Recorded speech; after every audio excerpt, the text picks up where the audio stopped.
Dr. Rubin Naiman, welcome back to Shrink Wrap Radio. Thank you, David. Pleasure to be here. Well, it's a pleasure to have you. You know, this is the fourth time that you've been a guest on Shrink Wrap Radio, so you must be doing something right. Not too many people can claim that privilege, actually. Can't get rid of me, huh? Well, we're going to be discussing a recent article of yours titled Dreamless, the Silent Epidemic of REM Sleep Loss. Mm-hmm. And so I thought that was an interesting topic for us to get into. So what's going on these days with the quality of our sleep, sort of big picture? Yeah, well, part of the issue is inherent in your question, and that's that we've all learned to essentially subsume dreaming under sleep. And this is one of the issues I raised in the article I wrote, which is published by the New York Academy of Sciences. We, for many, many years, look at dreaming now as a subset of sleep. And in some respects it is, but I think it obscures what dreams are really about. And I think it's a reflection of a larger subtle attitudinal shift that's gone on. It's affected both the public and psychotherapists strongly over a number of decades. Let me give you an example, then I'll highlight this. Last spring, I traveled to Southern California to go to the International Association for the Study of Dreams. I was presenting, in fact, a paper on a similar topic.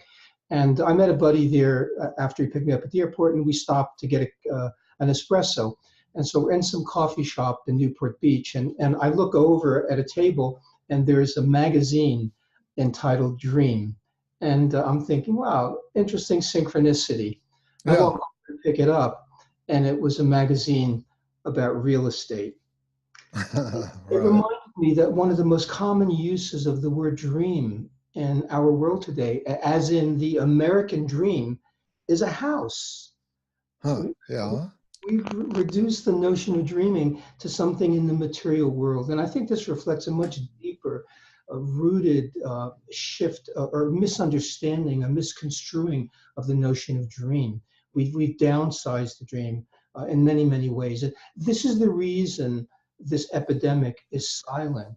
Again, it's very striking. What I did a review paper. I looked at the data we have on how certain substances, alcohol, cannabis, many medications, including psych medications and commonly used over-the-counter prescription medications, sleep disorders, and other factors in lifestyle today. I looked at the numbers associated with the suppression of REM sleep, and it's mind-boggling. It may be that we are more dream-deprived than we are sleep-deprived. And we can talk about why I think that is. But the point here is that it's striking that we've had this data for some of it for decades, and nobody pays attention to the fact that we're dreaming less and less and less.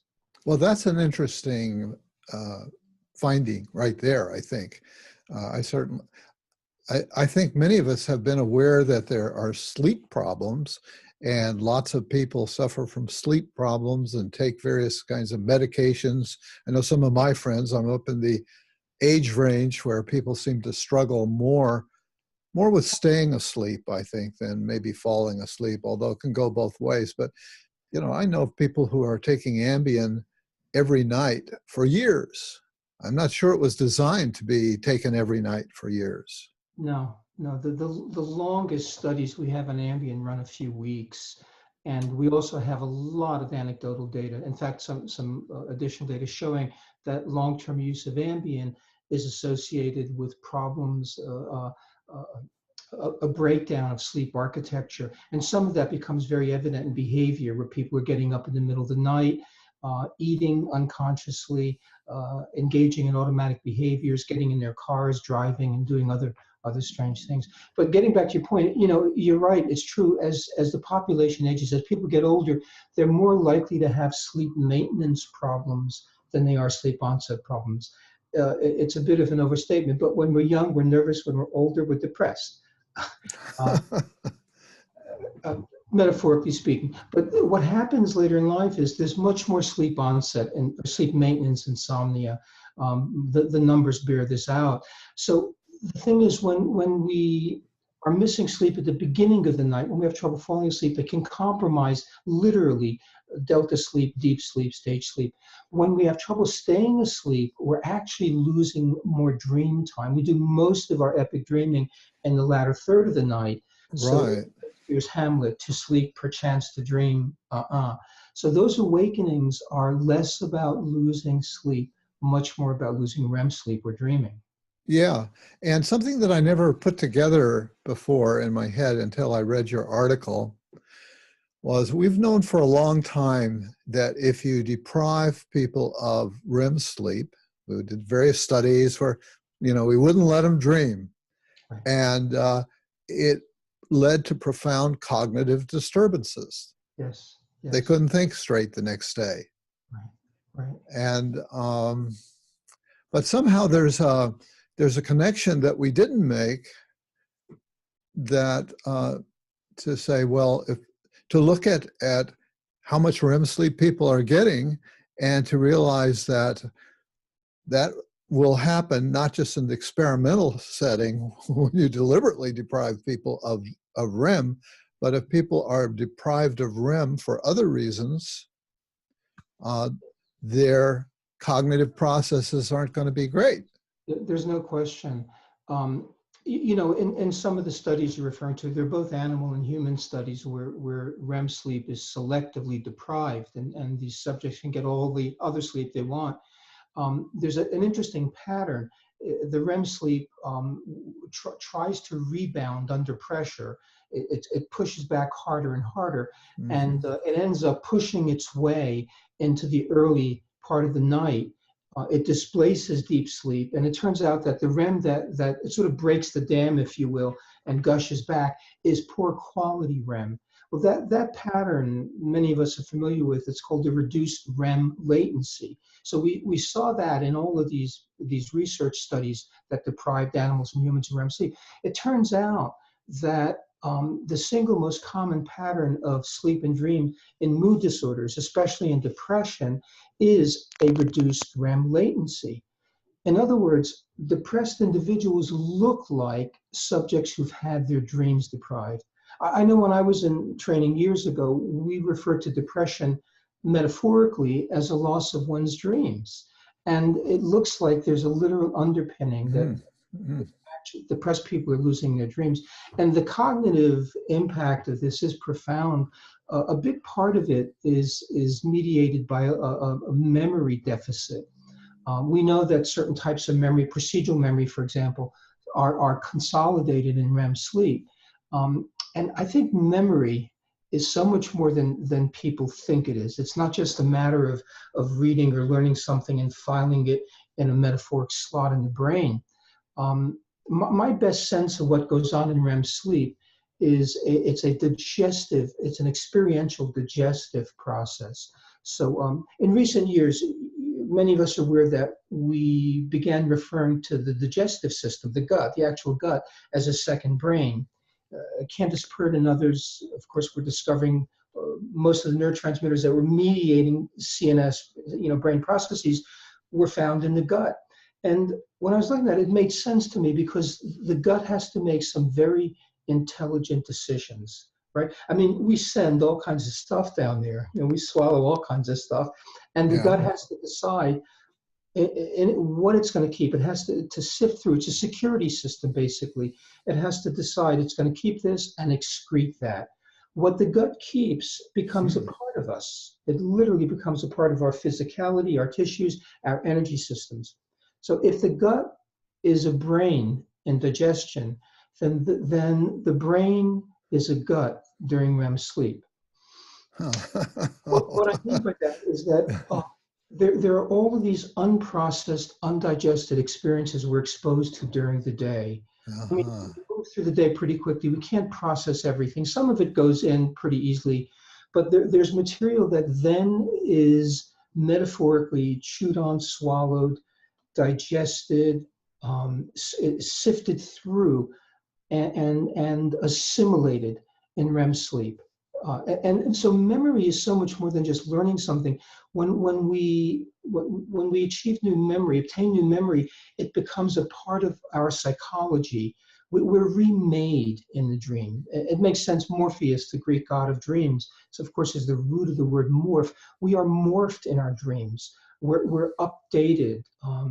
We're redesigned, essentially. Hmm. If we don't dream well, we're not digesting life experiences. And I think of this dreamless epidemic as resulting in psychological indigestion, more so even it's psychological constipation, which for me has become a synonym for clinical depression.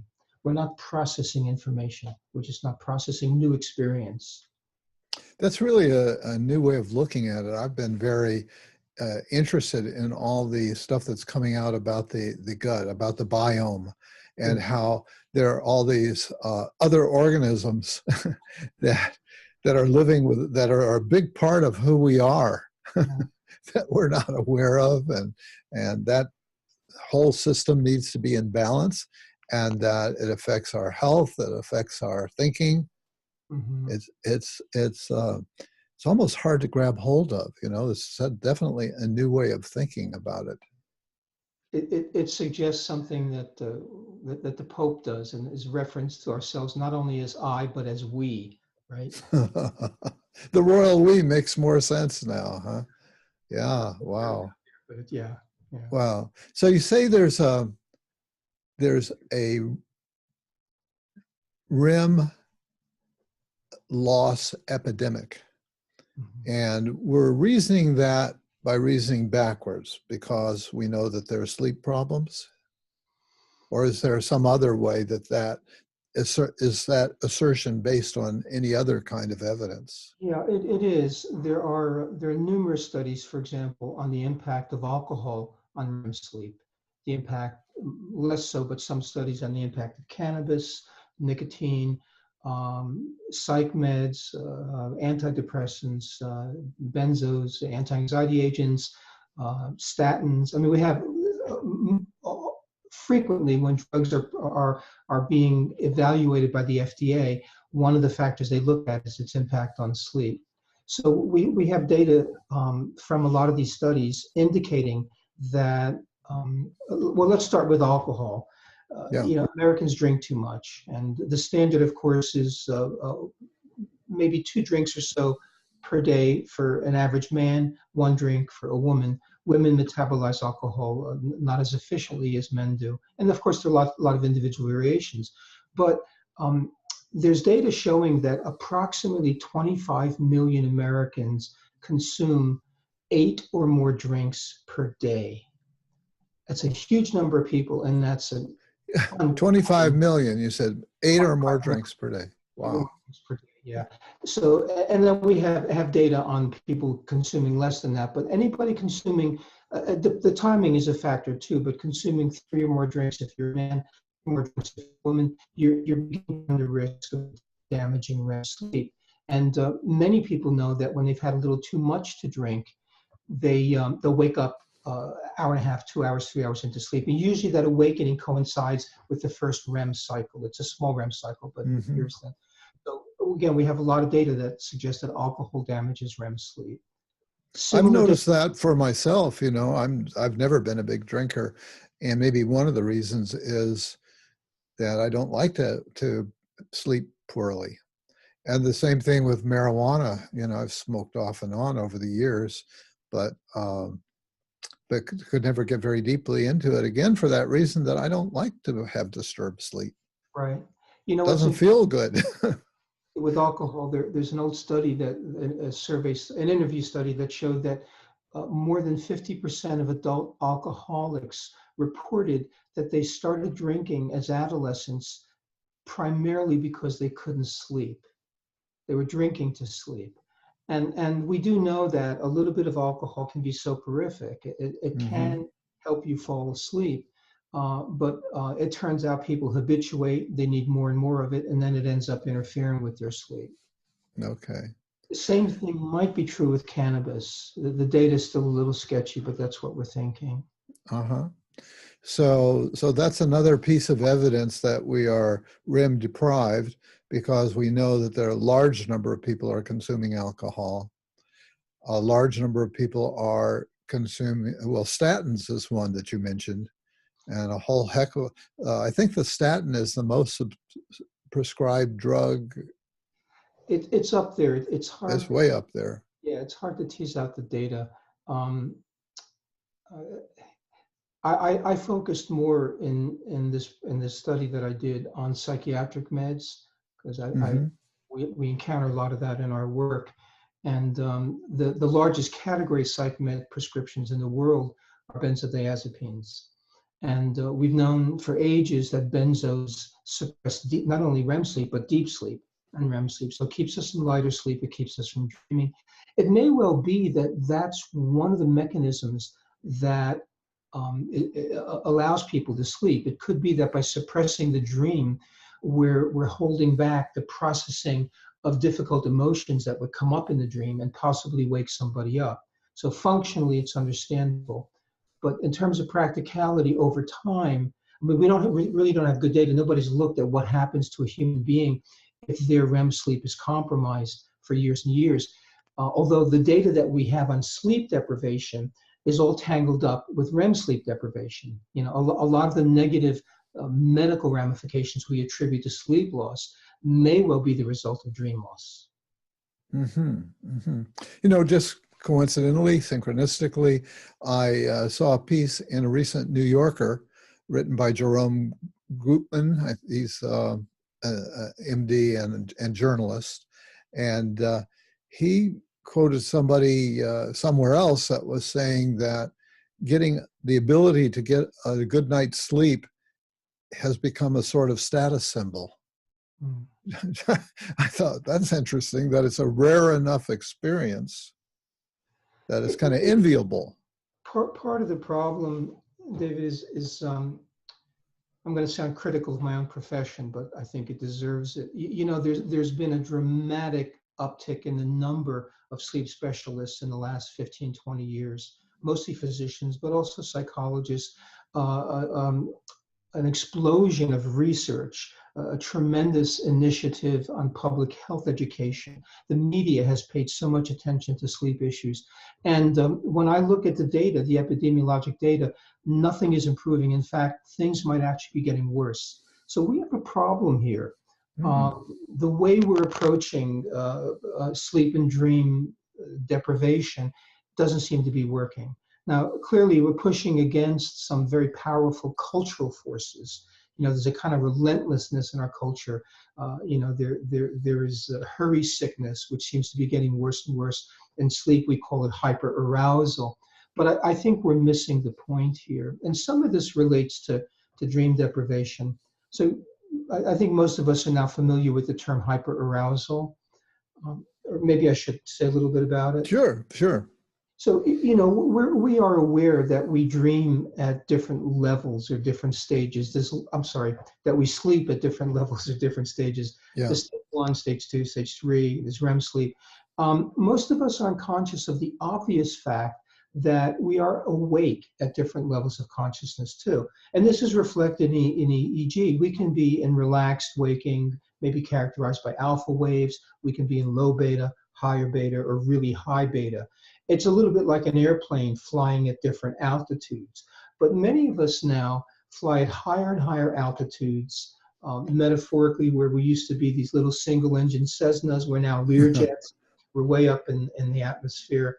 And So you're saying that during the day, we're more worked up, more hyper than we used to be? I think Bec- so, I yeah. mean, it was certainly easy to make that case, I think, just in terms of everything that's going on. I think the inside of too many people's heads is like AM radio, right? I think Oh, it's yeah, noisy. fast and noisy, yeah. Yeah, yeah, we don't spend much time in nature. No. I'm recalling from another earlier conversation that we had in one of our other interviews, where you talked about, and I don't remember the term, but sort of dark reserves, places where you could go and look up at the sky and actually see the whole Milky Way, Mm. which I never see where I live here. Um, Which so, actually I do see.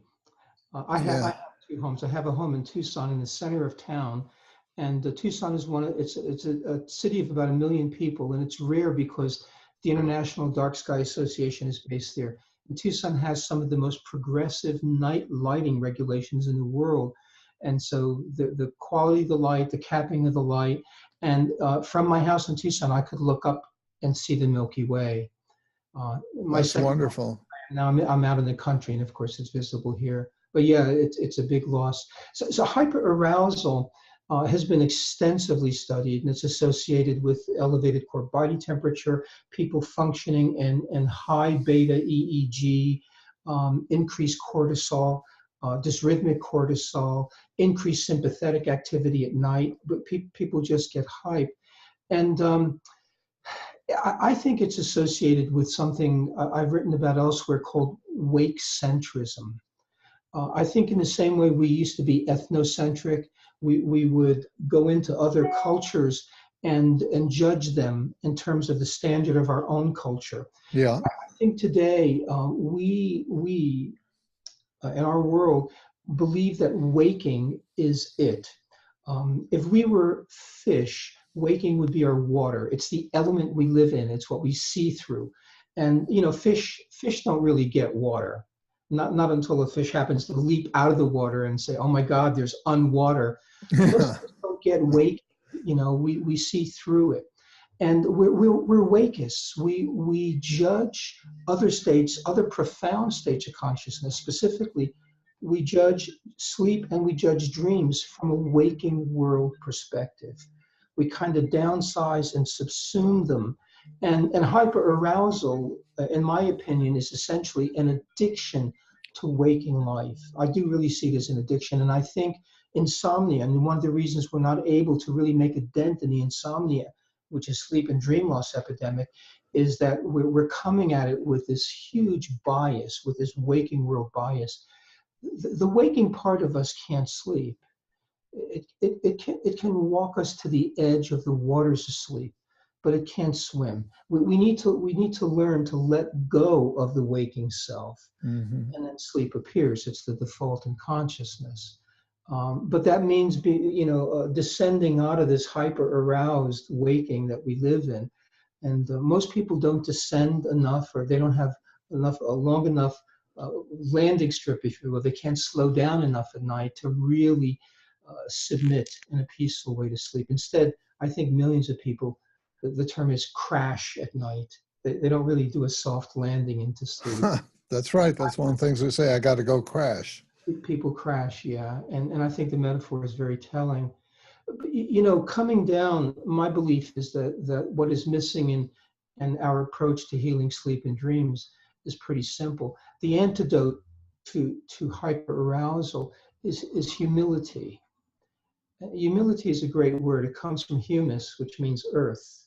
Mm-hmm. In fact, the English word bed comes from garden bed. Originally, it was the earth as well. And Mary Oliver has a great poem called "Sleeping in the Forest," where she captures the essence, this beautiful notion of coming back down to the earth, landing. The poem opens with, "I thought the earth remembered me. She took me back so tenderly."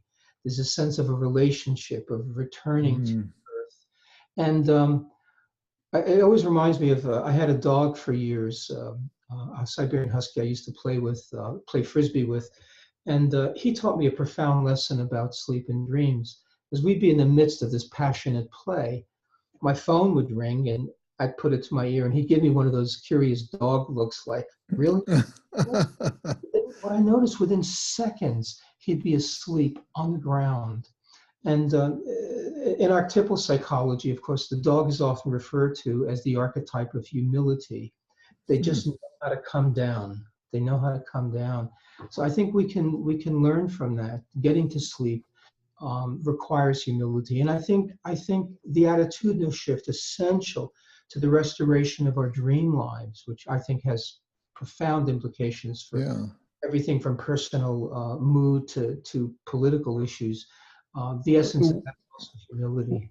One of the things I'm thinking of is medical residents who are expected to stay up for outrageous lengths of time. And given that we know that performance and cognition decrement under those circumstances, that's appalling. If I have to have surgery, the person who's working on me may be only partly there. Right, right. Well, you know, there have been laws enacted around the U.S. that limit the amount of time that you can keep a resident up. But there, you know, I teach in a medical school, and I also teach residents, and these programs get around it a lot. It's almost, it's a kind of hazing, really.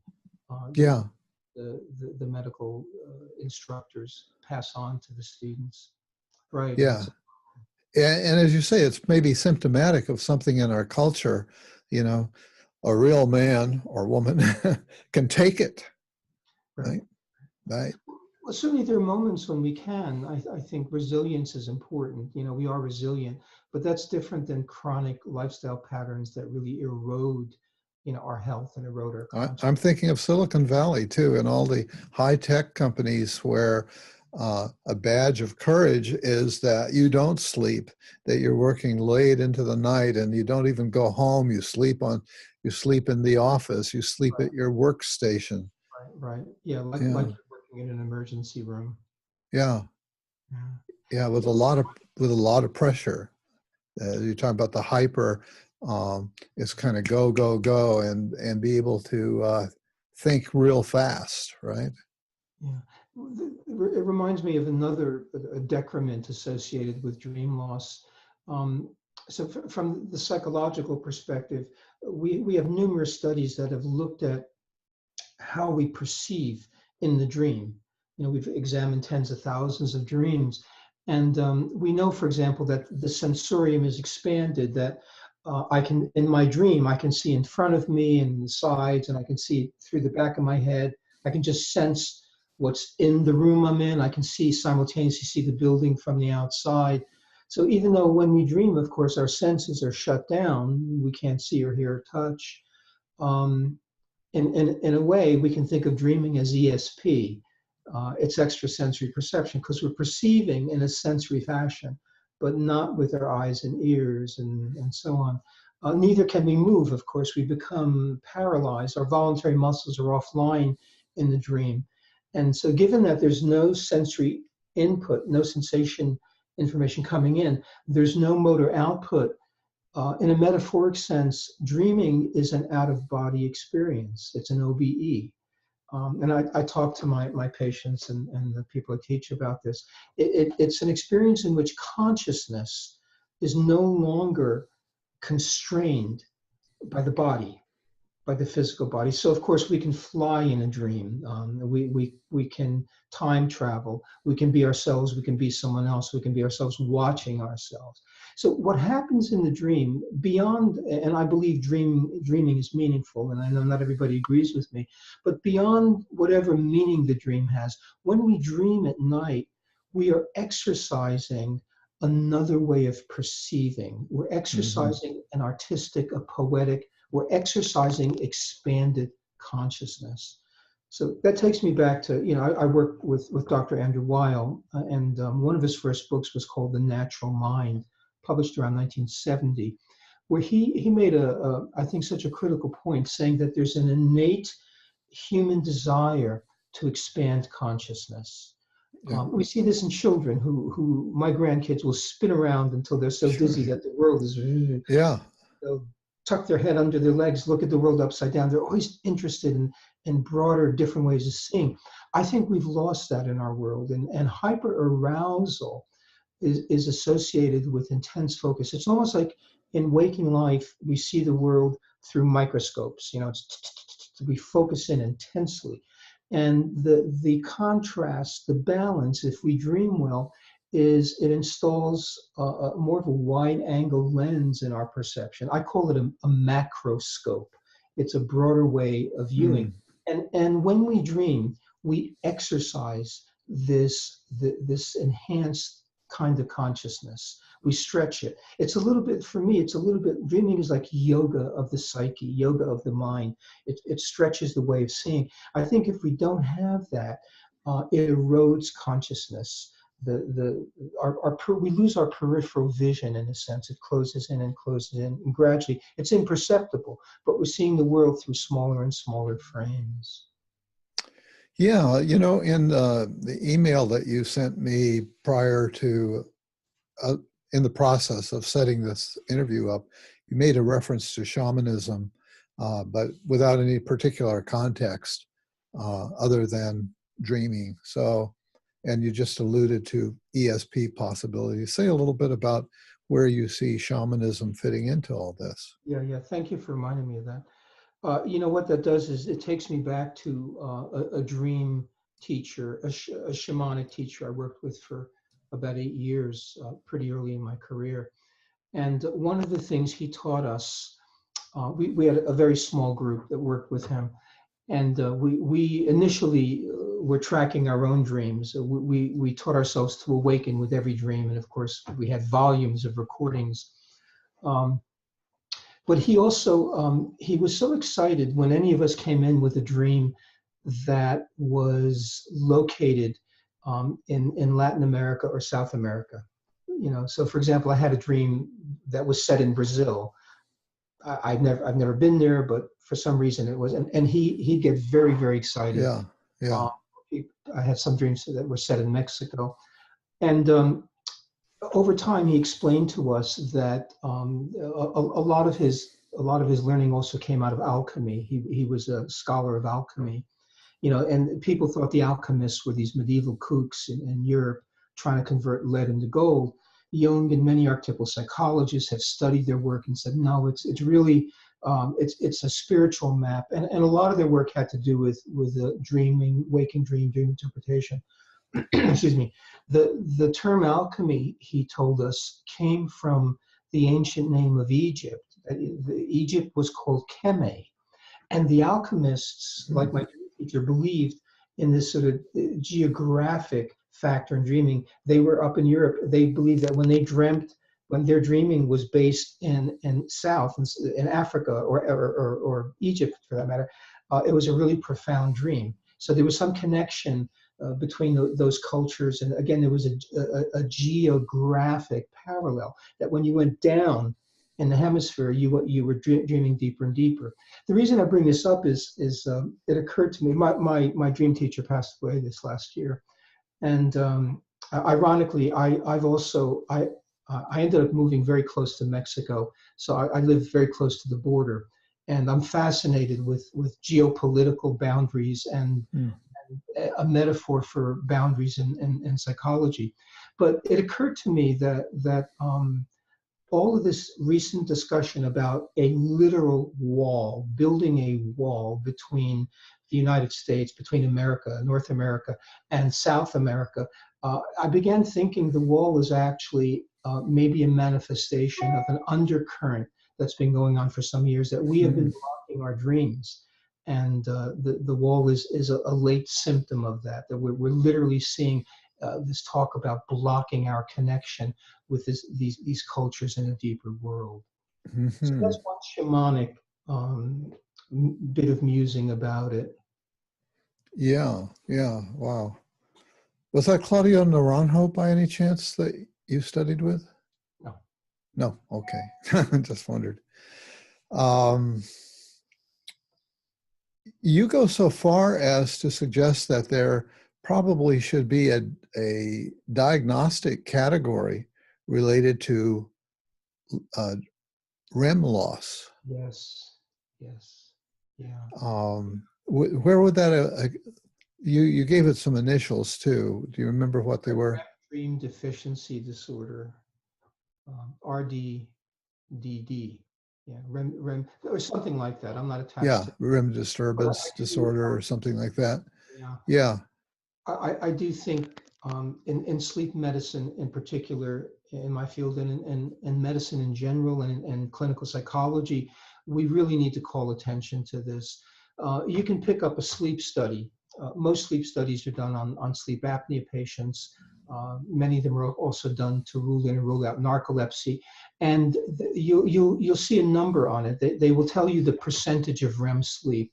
Normally, we like to see REM sleep 25% of the night.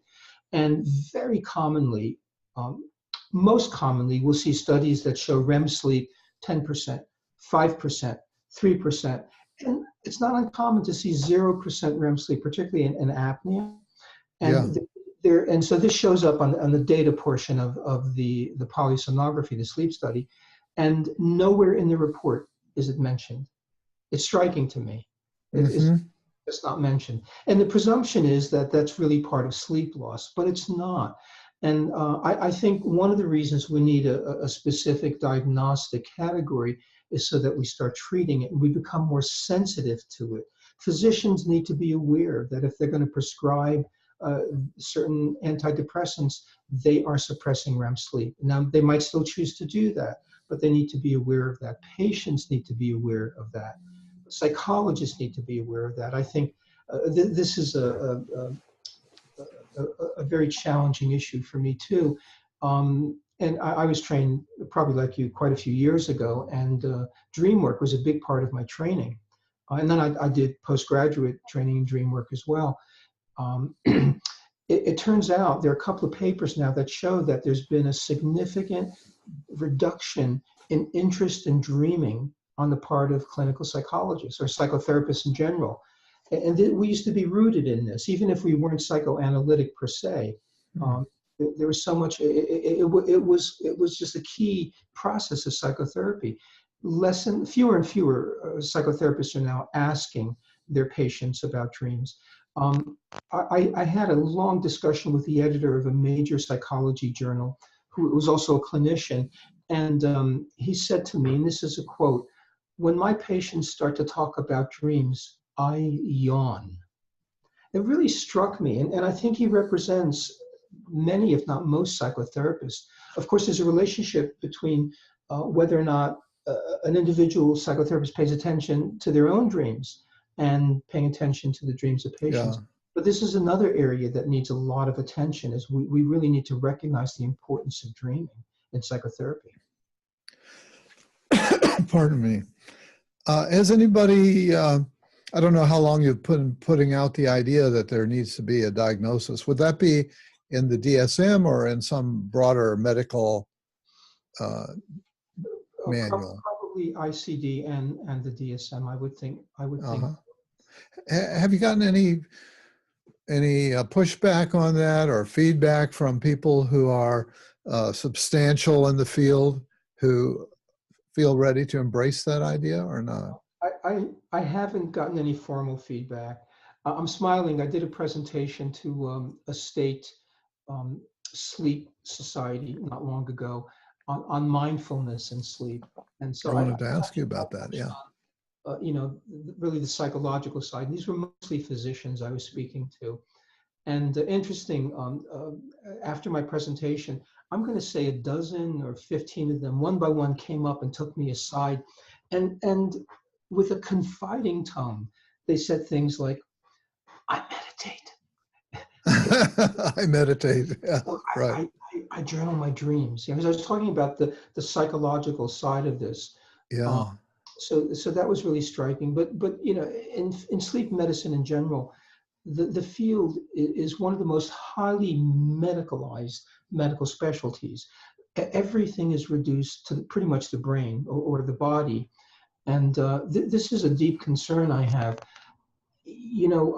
So I was at a panel at the New York Academy of Sciences late last December, and with some of my colleagues, sleep docs from Harvard and other places, and we were talking about dreaming. And one of the presenters, a woman I respect greatly, she was asked what's dreaming, she described what went on in the brain during dreaming. And this is pretty common. We'll describe what goes on in the brain during sleep, or what goes on in the brain and body, as if the brain sleeps. And my comment was, the brain doesn't sleep. The brain doesn't dream. We do. It's a personal experience. And despite the explosion of research in sleep medicine, it's taught us a lot about sleep, but it's virtually forgotten the sleeper, the fact that it's an experience, it's a personal experience, it's a consciousness issue. And again, going back to the earlier discussion, I think this is the reason we're not making any significant headway in dealing with sleep issues. We're forgetting the sleeper, the personal experience of the sleeper. So to get back to your question, no, I haven't gotten any pushback. The article, the New York Academy of Sciences article on dream loss or dreamlessness, actually sparked, surprisingly, a lot of interest in India. I had a number of interviews with major publications there and a lot of their web publications. It made Time Magazine and Newsweek, but I think these are just little blips. And my concern is that we need a whole lot more attention called to this before we begin to see. We really, it needs to be almost a grassroots issue. People need to remember their dreams. People need to be reminded that dreaming is important. They need to attend to their dreams. And one of the impeding factors I mentioned briefly in this paper is the alarm clock. And people think this is kind of funny, but alarm clocks are horrible. They're really terrible. Number one, if we routinely awaken with an alarm clock, we're never getting enough sleep. Number two, if somebody handed you a short story and then said, wait a minute, they said, well, this is a great story, but they said, wait a minute, and they tore off the last 3 pages. This is what happens when we're dreaming. We skip off the end of every dream when we awaken with an alarm. So it's not finished. You know, the story is not finished. It's probably not fully digested or assimilated, if you will. And people, when I speak to public groups about sleep, I'll talk about the problems with the alarm clock, and hands go up and say, well, how can I awaken without an alarm clock? Which is kind of an interesting question. And I tell them, we've discovered this very high-tech technique that we use for awakening without an alarm clock. It's called go to bed earlier. Right. That's all it takes. So the other thing, I've always found that somehow my brain is self-programmable. I mean, if I have a need to wake up at a certain time, I will tend to do that without a clock. Right. I think there's a small part of us, a small part of the brain or psyche that actually sets an internal clock. Yeah. But it's interesting, you know, David, if you sat down to have a fine meal in a restaurant and they brought your entree over, but then the waiter came back with a timer and set a timer 10 minutes and put it down, and when that went off, they came and took your meal away. You were done, whether you're finished eating or not. Yeah. If you were getting into bed with your lover and your lover set a timer, I was like, when it goes off, they pop out of bed. We wouldn't think of truncating, you know, of corralling other natural experiences, but we keep sleep and dreams in their place. We want to tuck them in tightly into the night, really constrict them into the night, so that they don't impede on our precious waking time. You mentioned mindfulness earlier, and I've sort of half jokingly speculated that we are in the midst of a mindfulness bubble, because mindfulness everywhere, everybody's talking about mindfulness more and more, it seems. Mm-hmm. So what's the relationship, do you think, between what you're talking about in terms of REM sleep loss and mindfulness? Yeah, well, in general, I speak and I've written about mindfulness and sleep. Most of us believe that we can only be mindful of waking, right? Because we're mindful of waking experiences. You know, when we meditate, we're awake.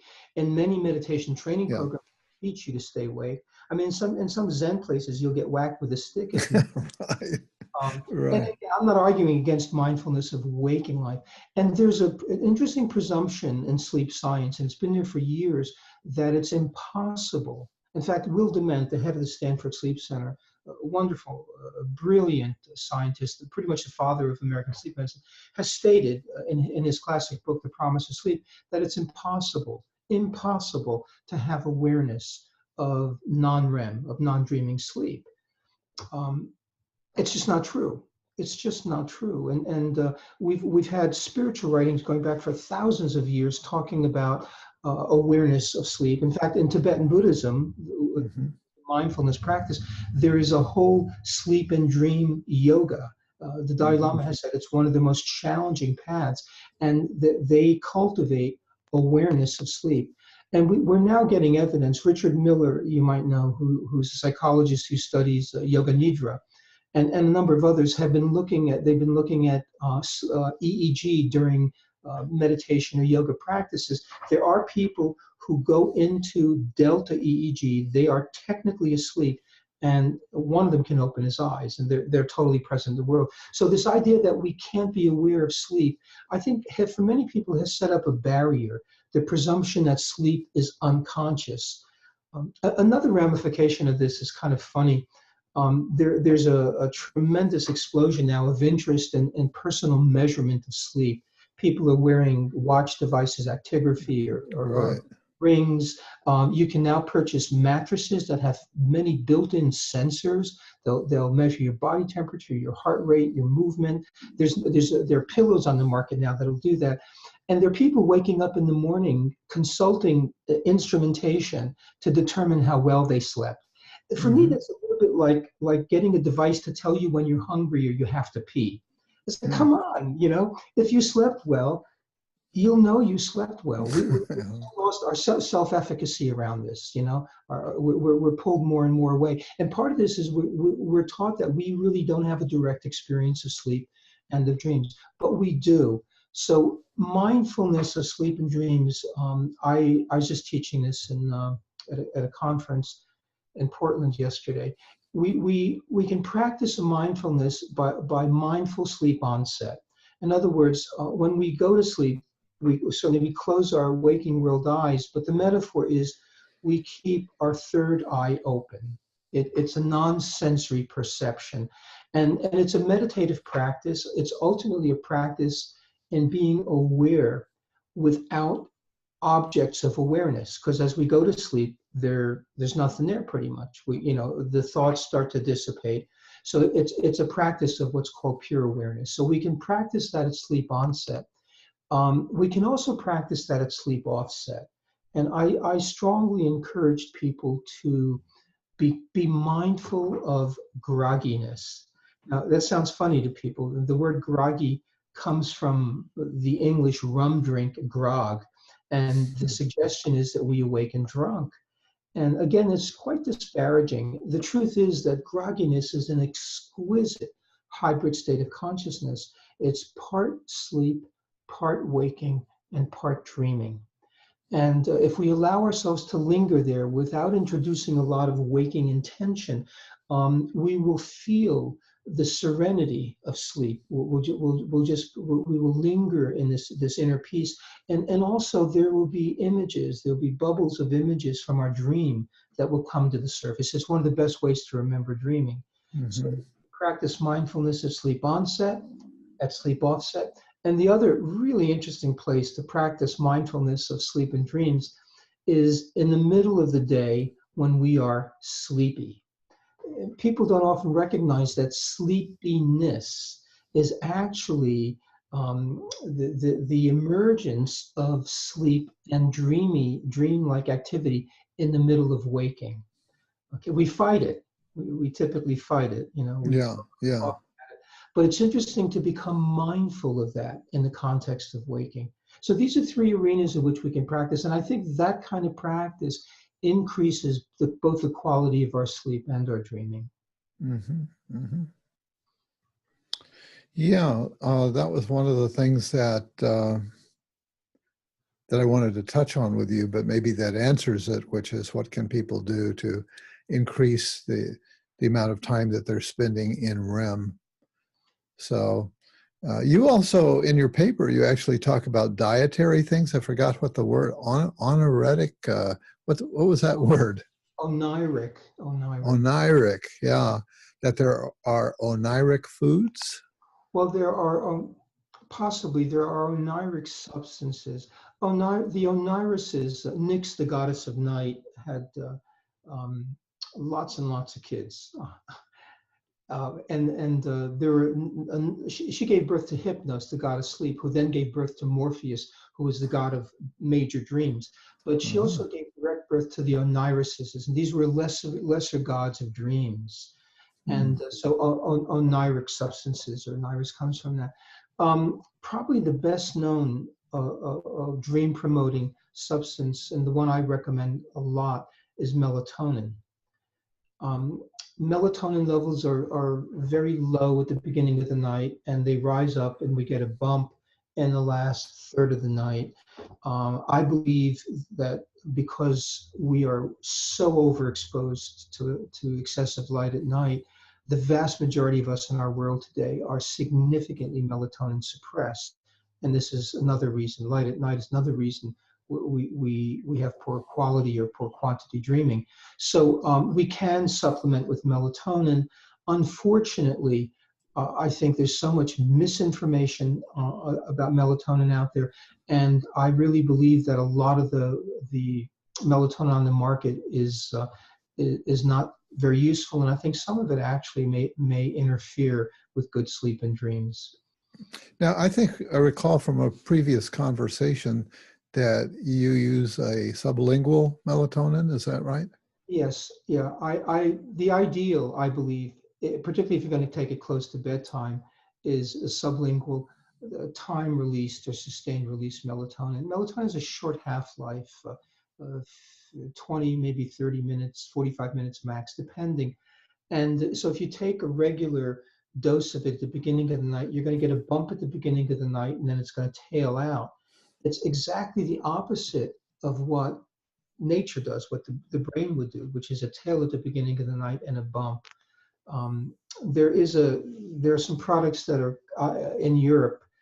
It's complicated. There's a fellow who's been researching melatonin, Pierre Poli, for many years, and he's not interested in sleep, but he's interested in longevity, and he's produced a product very, very hard to get in the US, but it actually mimics the natural release. You can get close to that. There are a number of manufacturers now who are producing time release products that will sustain for about 6 hours. So the curve is more flat. Well, it'll build up and it's more flat, but at least it's a little closer to what nature does. Melatonin, high levels of melatonin are strongly correlated with increased REM sleep. So that's something I believe can be helpful. There are other substances. There's something called huperzine that's available over the counter, huperzine A. Anyhow, I think if people want to begin experimenting with this, the first step would be to use melatonin. That should work for most people. There are folks who are interested in lucid dreaming and pushing it beyond, but the first step before you can become lucid of your dreams, of course, is to dream. Yeah. And do I recall that melatonin production decreases with age as we get older, that we are not producing it at the levels that we were when we were younger? With our age. And what I mean by that, I think we have to be careful and not presume that our experience of aging is normal aging, because we age in this world. We age in a world where there's a lot of exposure to toxic substances in our food and water and the air we breathe. We're underexposed to healthy light at night. We're overexposed. Healthy light during the day. We're overexposed to light at night. We're underexposed to nature, and there are certain modulations, for example, in temperature rhythms in nature. So given all of that, and given the stress we're under, and given hyperarousal, this is how we age. Yes. So it turns out that the pineal gland calcifies and gets what we call brain sand. So it gets less and less productive. But bear in mind, we've been whipping that little gland for years. We've been suppressing it night after night after night with overexposure to light at night. So no wonder it gives up. So the melatonin comes from the pineal gland? It's made primarily in the pineal gland, in the brain. In fact, the brain converts serotonin into melatonin in the pineal gland. Now, do we have any idea how Descartes came to associate the pineal gland with the seat of the soul? Yeah, it's interesting, isn't it? I don't know, but we know in lower animals, in birds, for example, the pineal gland is located right under a translucent bit of skin. And so it actually is sensitive to light. Light Hmm. passes through. It's almost like an eyelid, but light passes through. And in some lizards in the Australian, New Zealand area, you can actually see the pineal gland. They look like, it looks like a third eye. In humans, Wow. over time, in evolution, it just evolved back and back and back. But it still has very direct connections to the retina. You know, the optic nerves sends Yeah. messages to the So, pineal so in Eastern cosmologies, they refer to it as the third eye. third eye. Yeah, yeah, it's like light So sensitive. somehow they got onto that through, I assume, an internal route of meditation, of I would a guess. sort of scientific approach from the inside out. Yes, maybe there was some anatomical studies as well. Huh? I don't know, but yeah, it's been understood for a long, long time. You know, it's associated with the chakra as well. Yeah, yeah, it's And the pineal remarkable. gland also produces other apparently psychoactive substances. Very small quantities. It produces dimethyltryptamine, DMT, which some people have taken as a drug because it expands consciousness, similar to LSD. Yeah, So it's been yeah. referred to as the spirit molecule, DMT. Hmm. Yeah, DMT is also a psychedelic that people are experimenting with, right? Yes, and produced in the pineal. Yeah. Um, what about screen time? I think we've been hearing recently uh, alarms being sounded about how much time young people are spending with their mobile phones. That many are sleeping with their phones, or in a certain age group, that's very prevalent that they'll Yes. sleep with their phones. So some part of and they're waking up many times during the night, in case somebody's dinged them, they've gotten a ping or whatever. That's got to have some bearing on the conversation that we've been having here. Yeah, yeah, definitely. Well, the most common challenge is that there's a lot of blue wavelength that comes out of the light from screens, from computer screens, TV screens, actually most light, and certainly from our devices. So there's a strong element of blue that comes out of these. And blue light is the specific wavelength of light that sends a signal through the retina to the pineal gland to stop producing melatonin. So ordinarily, when the sun sets, it's starting to get dark. You'll get an up ramp of melatonin, but basically this puts a red light on it. A lot of phones now. I have an iPhone.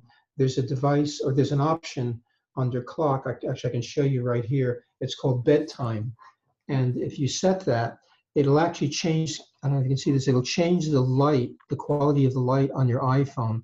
It'll strip out the blue light, which makes it look more amber, more yellow, and that Hmm. has less of an impact on suppressing melatonin. There are also applications you can get on your desktop, on your computer, that I have it on my computers. I can, even if my shades are drawn, I can tell when the sun comes up on my computer or when the sun goes down, because the quality of the light will change. It'll add blue light when the sun comes up. It'll take out the blue light overnight when the sun goes down. So we Mm. can manage this, and we can also, there's a lot of new technology in lighting. In my bedroom, all of the lights are low blue lights. I can turn on the light, but my eyes and brain will not read it as light. It'll experience it as being dusky. So it is less suppressive of melatonin. Hmm. And Hmm. then, of course, more supportive of healthy sleep and dreams. I have an iPhone here. Mhm. Where was that setting? I think I've got some kind of thing like that, but Go I into don't remember anything that looks like what you just showed with the clock. If you go into clock, Okay, I've got my phone turned off so it won't oh, you ring do, during okay. our If you go conversation. into clock, at the bottom, you'll see another icon that says bedtime.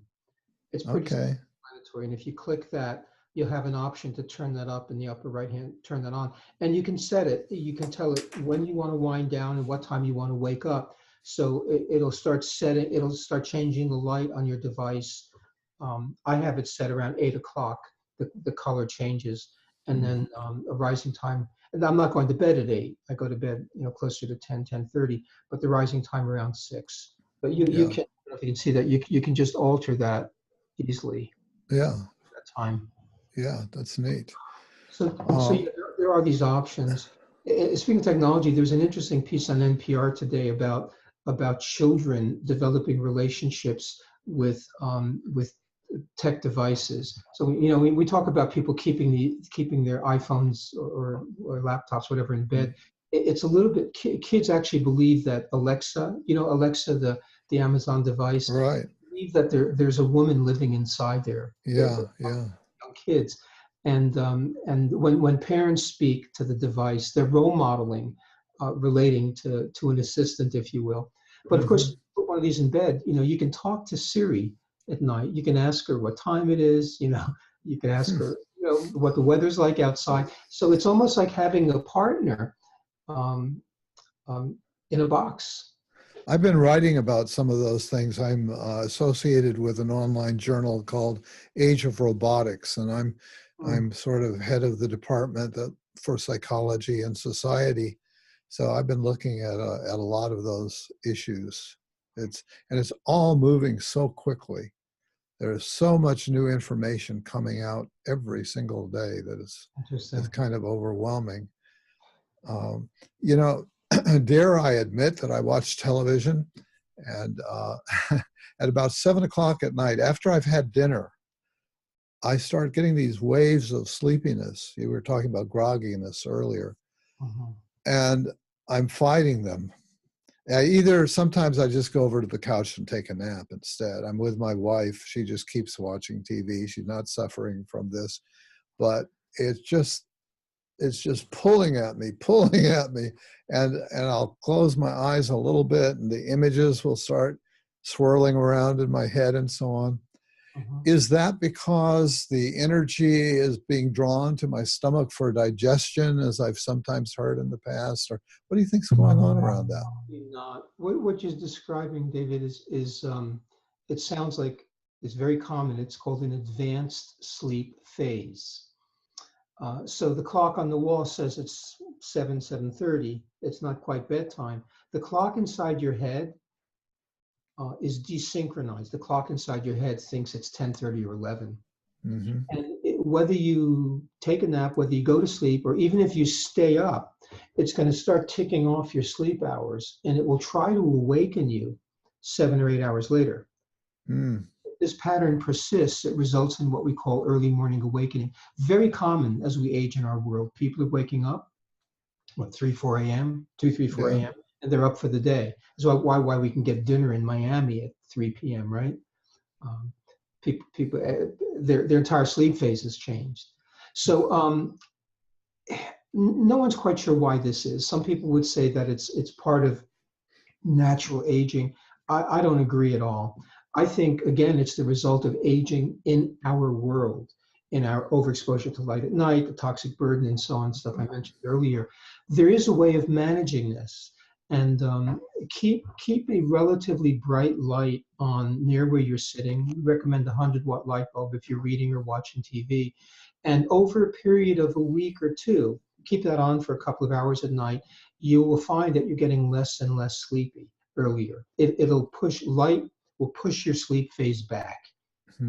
If it were summer or spring, I'd say, go outside and take a walk for 45 minutes in the light. So more light exposure in the evening will push your sleep phase back.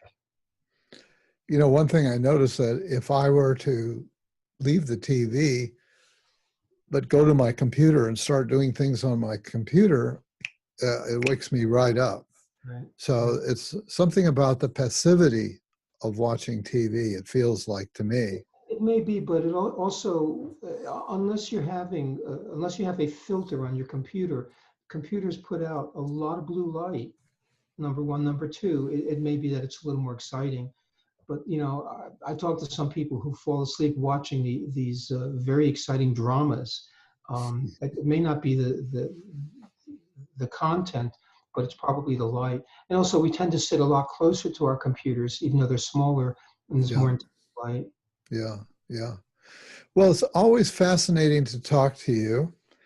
Rubin, and hopefully this won't be the last time. And so maybe this is a good place for us to wrap it up, unless there are some other final words that you'd like to say. Just encouraging what therapists to look at their own dreams and begin asking about dreams, and encouraging people to begin attending to their dreams. I'll say one other thing. I really believe, there's so many different theories about what dreaming is about, but I think if we begin to pay attention to our own dreams, they're just so compelling. And it's not even about discerning the meaning of a particular dream. So this reminds me of Joseph Campbell, who said, we're not so much looking for meaning, we're looking for the experience of being alive. Now, meaning is a concept and it's useful, but there's something about dreaming. Once we reconnect, we redevelop a relationship with our dreams, it's so compelling. There's a great friend in the unconscious, as Rumi would say. Mm-hmm. So I encourage people to turn back to their dreams, just reinitiate a dialogue with dreaming, and it'll, the dream will guide you from there on. Okay, well, that's a great reminder. And thanks so much for being my guest today on Shrink Wrap Radio. Always a pleasure, David. Thank you.